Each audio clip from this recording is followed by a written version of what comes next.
हाल ही में उपनल कर्मचारी महासंघ ने राजधानी देहरादून में समान काम के बदले समान वेतन और नियमितीकरण के लिए सचिवालय घेराव किया, जिसमें विपक्ष समेत तमाम संगठनों ने भी अपना सहयोग उन्हें प्रदान किया। वहीं कांग्रेस प्रदेश उपाध्यक्ष सूर्यकांत धस्माना का कहना है कि मुख्य सचिव राधा रतूड़ी से बातचीत के बाद संगठन कर्मी अपना धरना वापस लेते हैं और 25 नवंबर को मुख्यमंत्री बैठक की बात करते हैं। वहीं दूसरी ओर सरकार सुप्रीम कोर्ट में हाई कोर्ट के आदेश के खिलाफ पुनर्विचार याचिका दायर करती है, जिससे स्पष्ट होता है कि एक ओर सरकार के आश्वासन पर कर्मचारी अपना धरना वापस लेते हैं और दूसरी ओर सरकार उनकी पीठ पर छुरा घोंपने का काम करती है।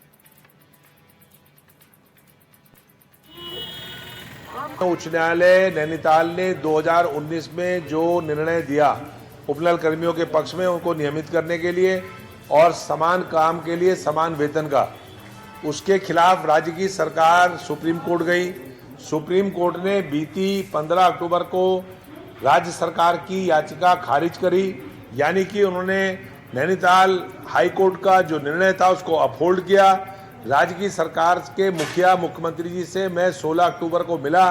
मैंने उनसे आग्रह किया कि अब राज्य की सरकार को जिद नहीं करनी चाहिए, उपनल कर्मियों के नियमितीकरण और समान कार्य के लिए समान वेतन में सरकार को निर्णय करना चाहिए। मुख्यमंत्री जी ने आश्वासन दिया। उसके बाद 25 दिन बीतने के बाद जब उपनल कर्मियों का परसों प्रदर्शन हुआ, उस प्रदर्शन के बाद राज्य की सरकार से पहल करते हुए मुख्य सचिव ने वार्ता करी। मुख्य सचिव ने कहा कि चुनाव आचार संहिता लगी है केदारनाथ जी में, इसलिए हम अभी कोई घोषणा नहीं कर सकते। 25 नवंबर को मुख्यमंत्री जी की अध्यक्षता में बैठक होगी, उसमें आप भी भाग लें। उन्होंने निमंत्रण दिया बाकायदा। कर्मचारियों ने अपनी हड़ताल स्थगित कर दी। सरकार ने पीठ में छुरा घोंपने का काम किया। एक तरफ आप वार्ता के लिए निमंत्रित कर रहे हैं और दूसरी तरफ आप सुप्रीम कोर्ट में रिव्यू पिटीशन में जा रहे हैं। और हिमांशु गौड़ हमारे संवाददाता हमारे साथ लाइव जुड़ चुके हैं ज्यादा जानकारी के लिए। हिमांशु, जिस तरीके से 2019 में हाईकोर्ट एक फैसला उपनल कर्मचारियों के पक्ष में सुनाता है, फिर सरकार जो है सुप्रीम कोर्ट वो रिव्यू पिटीशन लेकर जाती है और अब जब धरना प्रदर्शन समाप्त करने की बारी आई तो महज आश्वासन दिया गया, आखिर ये दोहरा चरित्र क्या दर्शाता है? बिल्कुल दिव्या, हाईकोर्ट का आदेश 12 नवंबर 2018 को उत्तराखंड हाईकोर्ट एक आदेश जारी करता है, जिसमें ये कहा जाता है कि उपनल कर्मचारियों का 1 वर्ष के अंदर ही नियमितीकरण किया जाए और समान कार्य के बदले समान वेतन उपनल कर्मचारियों को दिया जाए। लेकिन उसके बाद एक लंबा समय बीतता है और उपनल कर्मचारी महासंघ जो है अनेक बार अपनी मांगों को लेकर धरना प्रदर्शन करता है और हाल ही में देहरादून में जब सचिवालय घेराव उपनल कर्मचारी महासंघ ने किया था, उसके बाद घेराव जब वो आक्रोश बढ़ा तो उसके बाद मुख्य सचिव राधा रतूड़ी से वार्ता उपनल कर्मचारी महासंघ के तमाम पदाधिकारियों ने की और उसके बाद ये आश्वासन उपनल कर्मचारियों को मिलता है कि अभी केदारनाथ विधानसभा में बाई इलेक्शन हो रहे हैं और इसी बीच किसी भी प्रकार की घोषणा करना जो है वो अनुचित है। और 25 नवंबर को मुख्यमंत्री की अध्यक्षता में एक बैठक सचिवालय में आयोजित होगी और उसके बाद क्या फैसला आता है वो देखने वाली बात होगी। लेकिन इसके विपरीत जो सैनिक कल्याण विभाग है वो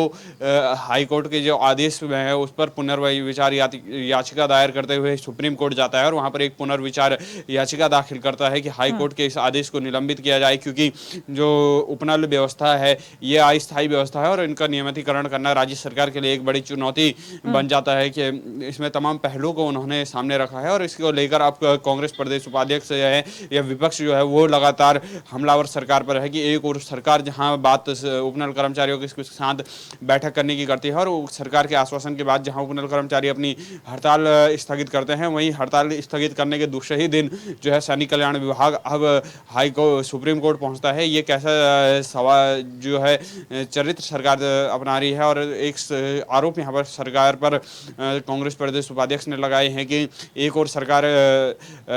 आश्वासन देती है और दूसरी ओर सरकार पीठ पर छुरा घोंपने का काम करती है। तो इसी को लेकर कहीं ना कहीं जो राज्य में सियासत है वो गरमाई हुई है। अच्छा, यहाँ पर जिस तरह से आपने कहा है कि सैनिक कल्याण विभाग जो है ये कहता है कि इतने सारे लोगों का नियमितीकरण पॉसिबल नहीं है सरकार द्वारा, तो आश्वासन किस चीज का दिया है? चाहे वो राधा रतूड़ी हो, चाहे फिर मुख्यमंत्री ने बैठक की बात की है, तो ये बैठक किस चीज के लिए होगी? क्या इस दौरान इस बैठक में ये बताया जाएगा कि हम आपका नियमितीकरण नहीं कर सकते हैं, या फिर एक बीच का रास्ता निकालने के लिए ये बैठक की जा रही है?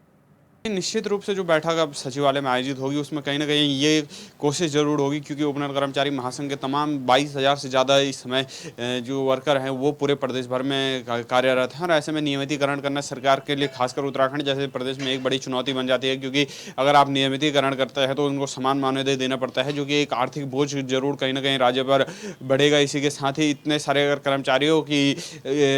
नियुक्ति सरकार करती है तो आने वाले समय में जो युवा वर्ग जो है कॉम्पिटिटिव एग्जाम की तैयारी करता है उनके किस प्रकार की नियुक्तियां दी जाए, किस प्रकार से सरकारी विभागों में भर्तियां निकाली जाएं, या युवाओं को किस प्रकार के रोजगार के अवसर सरकारी सेवाओं में प्रदान किया जाए, ऐसे तमाम फैक्टर यहां पर सामने आते हैं। लेकिन सचिवालय में जो बैठक होगी उसमें कहीं ना कहीं जो है बीच का रास्ता निकालने की बात जरूर हो सकती है कि नियमितीकरण में ना हो और जो है उपनल कर्मचारी महासंघ के जो तमाम कर्मचारी हैं वो भी संतुष्ट हो। इस पर कहीं ना कहीं चर्चा की जाएगी। इसमें तमाम जो है, चाहे मुख्य सचिव राधा रतूड़ी हो, तमाम जो है वरिष्ठ अधिकारी मौजूद रहेंगे और मुख्यमंत्री पुष्कर सिंह धामी ही स्वयं इस बैठक की अध्यक्षता करेंगे। अब देखने वाली बात होगी कि उस बैठक में क्या निर्णय आता है और उपनल कर्मचारी महासंघ जो है उस बैठक के बाद कितना संतुष्ट होता है, कितना और ये आंदोलन आक्रोशित होता है। अच्छा, यहाँ पर आपने कहा कि अगर यहाँ पर नियमितीकरण कर दिया जाता है उपनल कर्मियों का तो आर्थिक बोझ यहाँ पर बढ़ेगा, और जो कॉम्पिटिटिव एग्जाम्स में अभ्यर्थी बैठ रहे हैं उनका आगे क्या होगा, किस तरीके से भर्तियां निकाली जाएंगी, ये भी एक बड़ा सवाल है।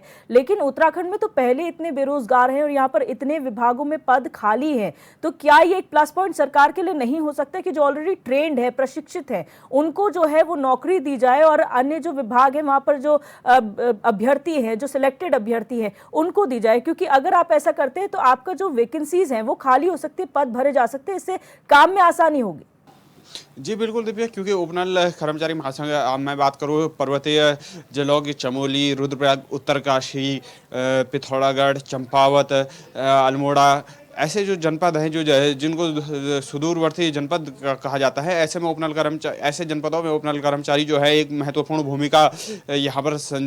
सरकारी कामकाज को संचालित करने में अपनी महत्वपूर्ण भूमिका निभाते हैं। और इसी के साथ कहीं ना कहीं अगर राजधानी देहरादून की भी बात करूँ तो यहाँ पर भी तमाम जो विभाग है उनमें उपनल कर्मचारी जो है एक महत्वपूर्ण भूमिका, राज्य के सरकारी तंत्र को चलाने में महत्वपूर्ण भूमिका निभाते हैं। और निश्चित रूप से कहीं ना कहीं इनके नियमितीकरण की बात जरूर होनी चाहिए, और इनके परीक्षण में कहीं ना कहीं जो नए युवा हैं, क्योंकि बेरोजगारी का दर उत्तराखंड में बहुत अधिक है, और ऐसे में जो तमाम युवा जो है वो तैयारी कर रहे हैं उनको एक जरूर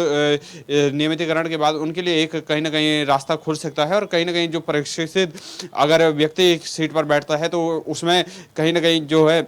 राज्यों के जो सरकारी तंत्र है उसको फायदा मिलेगा। लेकिन कहीं ना कहीं एज फैक्टर यहाँ पर जरूर मायने रखेगा, क्योंकि 50-50 साल के जो लोग हैं वो भी अब उपनल कर्मचारी में है, और ऐसे में उनका नियमितीकरण करना एक बड़ी चेतावनी राज्य सरकार के लिए बन सकती है। जी, बहुत शुक्रिया हमारे साथ जुड़ने के लिए हिमांशु, और तमाम